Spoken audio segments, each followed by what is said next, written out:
अऊज़ुबिल्लाहिमिनश्शैतानिर्रजीम बिस्मिल्लाहिर्रहमानिर्रहीम। नौली फैक्ट्री के मोअज़्ज़ज़ दोस्तों, अस्सलाम वालेकुम। नाज़रीन ग्रामी, मगरिब में मनाया जाने वाला हैलोवीन वो त्यौहार है जिसमें गली कुचों, मार्केटों, पार्कों और दीगर मुकामात पर जा बजा डरावने चेहरों और खौफनाक लिबादों में मलबूस छोटे बड़े भूत और चुड़ैलें चलती फिरती दिखाई देती हैं। अक्सर घरों के बाहर बड़े बड़े कद्दू पेठे नजर आते हैं जिन पर हैबतनाक शक्लें तराशी गई होती हैं और इनके अंदर मोमबत्तियां जल रही होती हैं। कई घरों के बाहर डरावने ढांचे खड़े दिखाई देते हैं और इनके करीब से गुजरे तो वे खौफनाक कहकहा लगाकर दिल दहला देते हैं।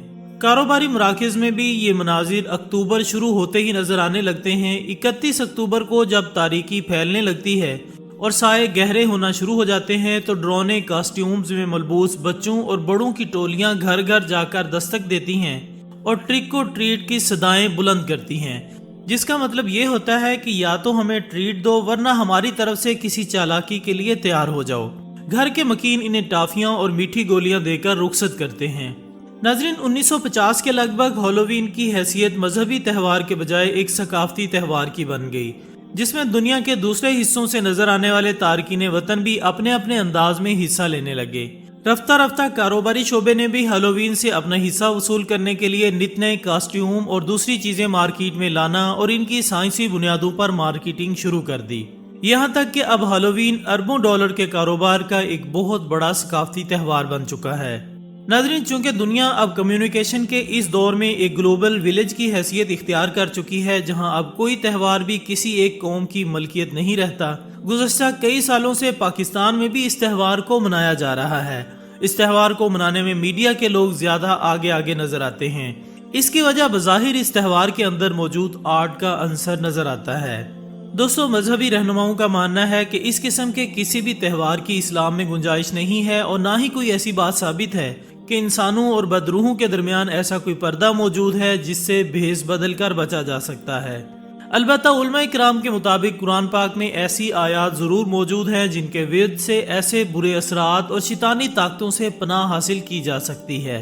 लिहाजा उम्मत मुस्लिमा को असल झटका इस साल लगा जब वो मुल्क जिसे दुनिया भर के मुसलमान मुकद्दस मानते हैं वहां भी इस शैतानी त्यौहार को मनाने की इजाजत दी गई है और बाकायदा हैलोवीन पार्टीज मुनक्किद की गई हैं और ये बात दुनिया भर के मुसलमानों पर गिरां गुजरी है, जिसका इजहार उन्होंने सोशल मीडिया पर किया है। नाज़रीन, अब हम आपको बताते हैं कि दरअसल ये हैलोवीन है क्या और इसका पस मंजर क्या है।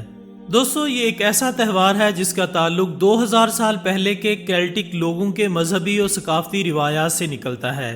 ये लोग 2000 साल पहले इंग्लैंड और यूरोप में फैले हुए थे। 31 अक्टूबर को वो फसलों की कटाई के मौसम का इख्तिताम एक त्यौहार की सूरत में मनाया करते थे।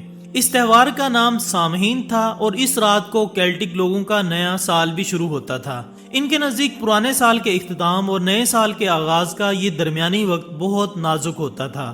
वो समझते थे कि इस वक्त मरे हुए लोगों की रूहें जमीन पर वापस आती हैं। इस रात वो लोग ग्रोहों की शक्ल में आग के अलाव जलाते थे ताकि मुर्दा लोगों की इन रूहों को आलम अरवाह में वापस भेजा जा सके, ताकि वो उन्हें जमीन पर आकर कोई नुकसान ना पहुंचाएं। लेकिन जब ईसाई चर्चों का असर रसूख इन इलाकों में बढ़ा तो 7वीं सदी में उन्होंने इस त्यौहार को कुछ तब्दीलियों के साथ इससे अगले दिन यानी 1 नवंबर को अपने औलिया का दिन यानी ऑल सेंट्स डे का नाम दे दिया। इस तरह इन पुराने केल्टिक लोगों की मजहबी और सकाफती रिवायात को ईसाइयत के साथ जोड़ दिया गया। यूं ये इनके मजहबी शोहदा और अच्छे मजहबी लोगों को याद करने का दिन बन गया। नाजरीन, उस वक्त ऑल सेंट्स डे को हालो मास के नाम से जाना जाता था। इसमें हालो से मुराद मुकद्दस और मास को सादा जुबान में चर्च वाली सर्विसेज कहा जा सकता है। इस तरह इस दिन से पहले वाली शाम को ऑल हालोज इवनिंग कहा जाने लगा। अमेरिका में इस दिन का आगाज तब हुआ जब आयरलैंड के बासी सन 1840 में अमेरिका में आबाद हुए। वो अपने साथ इस फेस्टिवल पर पहनने वाले खास कपड़े और चेहरे पर पहनने वाले मास्क लेकर आए थे। इस दिन वो हमसायों और दूसरे लोगों को तंग करते और मास्क पहनते ताकि पहचाने ना जा सके। फिर ये तंग करना बढ़ते बढ़ते सन 1930 के अशरे तक एक अजाब बन गया। तब लड़के मास्क पहनते, लोगों से खाने की चीजें मांगते और इनकार करने पर ये उन्हें हद से ज्यादा तंग करते कि उनका अमनो सुकून गारत हो जाता और ये सब कुछ बहुत तकलीफ दे था। लेकिन फिर आहिस्ता आहिस्ता ये गैर तकलीफ दे और छुट्टियों में मनाया जाने वाला त्यौहार बन गया। محترم ناظرین، مختصر طور پر ہم کہہ سکتے ہیں کہ اس تہوار کی بنیاد اس قدیم کیتھولک مذہبی روایت پر ہے کہ اس رات دنیا کی طرف واپس آنے والی بدروحوں کو ڈرا کر واپس بھیجا جائے۔ علماء کرام کے مطابق اسلام میں کسی ایسے تہوار کو منانے یا اس کا حصہ بننے سے روکا گیا ہے جس کی بنیاد کسی غیر اسلامی جاہلانہ مذہبی روایت پر ہو۔ ایسا کرنا ان لوگوں کے پیچھے چلنے کے مترادف ہوگا جس سے ہمارے پیارے نبی حضرت محمد صلی اللہ علیہ وآلہ وسلم نے نہ صرف روکا بلکہ اپنی امت کو خبردار بھی کیا۔ مگر دوستو، سعودی عرب کے ولی عہد محمد بن سلمان امریکہ اور اسرائیل کے اشاروں پر سعودی عرب کو گمراہی کے راستے پر گامزن کرنے کے لیے عملی اقدام اٹھا رہے ہیں۔ اس سلسلے میں وہ سعودی عرب اور سرزمین حجاز پر مغربی تہذیب و تمدن کو فروغ دینے کے لیے عملی اقدامات کر رہے ہیں۔ حکومت نے سعودی عرب میں سیاحت کے لیے آنے والے غیر ملکی نامحرم مرد و خواتین کو ہوٹل میں ایک ہی کمرہ لینے کی اجازت دے دی ہے۔ نئے قانون کے تحت اب کوئی بھی غیر ملکی مرد یا خاتون کرائے پر کمرہ لینے کے بعد اپنے ساتھ کسی بھی غیر ملکی مخالف جنس کے شخص کو رکھ سکتا ہے۔ یاد رہے کہ سعودی عرب کے ولی عہد محمد بن سلمان ملکی معیشت کو بچانے کے لیے مغربی ثقافت کو ملک میں فروغ دے رہے ہیں، اور اس طرح اس نے اعلانیہ طور پر اسلامی اور شرعی قوانین کے خلاف جنگ کا آغاز کر دیا ہے۔ خواتین و حضرات، بلا شبہ آج پوری دنیا مغربی تہذیب پر دیوانہ وار مرتی ہے اور اس حد تک فریفتہ ہو چکی ہے کہ ہر انسان مغربی لباس، مغربی وضاقتہ اور مغربی طور اطوار کو اپنانے میں فخر محسوس کرتا ہے اور اسلامی تہذیب سے دور بھاگتا دکھائی دیتا ہے۔ مسلمانوں کی اکثریت اپنی وضاقتہ اور لباس میں مغربی اقوام کی پیروی کرتی ان کے نقش قدم پر چلنے میں فخر محسوس کرتی ہے۔ ہمارے مسلمان بھائی اسلام کی عرفہ تعلیمات پر توجہ دینے کے بجائے غیروں کی باتوں کو اہمیت دینے لگے ہیں، اگرچہ ان لوگوں نے بھی اسلامی تعلیمات کی اساس پر ہی ترقی کی منازل پائی ہیں۔ دوستو، مغربی تہذیب اور ان کا تمدن ہمارے سماج، تہذیب، ہمارے گھریلو معاملات، یہاں تک کہ ہماری زندگیوں کے چھوٹے چھوٹے معاملے پر بھی بری طرح اثر انداز ہو رہا ہے۔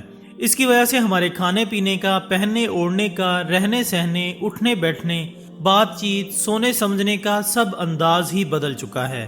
چنانچہ آج کے زمانے میں جو چمچ کے بجائے ہاتھ سے کھانا کھاتا ہے اسے ان کلچرڈ کہا جاتا ہے۔ جو لڑکی برقع استعمال کرتی ہے اسے دقیانوس سمجھا جاتا ہے۔ جو اسلامی اصولوں کو اپناتا ہے اسے قدامت پسند خیال کیا جاتا ہے۔ ہم اس قدر مغربی تہذیب کے رنگ میں رنگ چکے ہیں کہ ہماری اپنی اسلامی تہذیب ہی کہیں کھو گئی ہے۔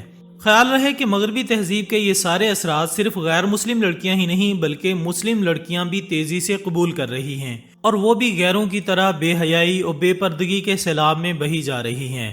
آج ہم جس تہذیب کو مشعل راہ سمجھ رہے ہیں وہ تہذیب محض ایک دھوکہ ہے، فریب ہے، ہمیں اپنے اصلی مقصد، اسلامی و اصلاحی مقصد سے دور کرنے کی ایک سازش ہے۔ اس کے پیچھے ہم اپنے آپ کو حقیر اور کمتر بناتے جا رہے ہیں۔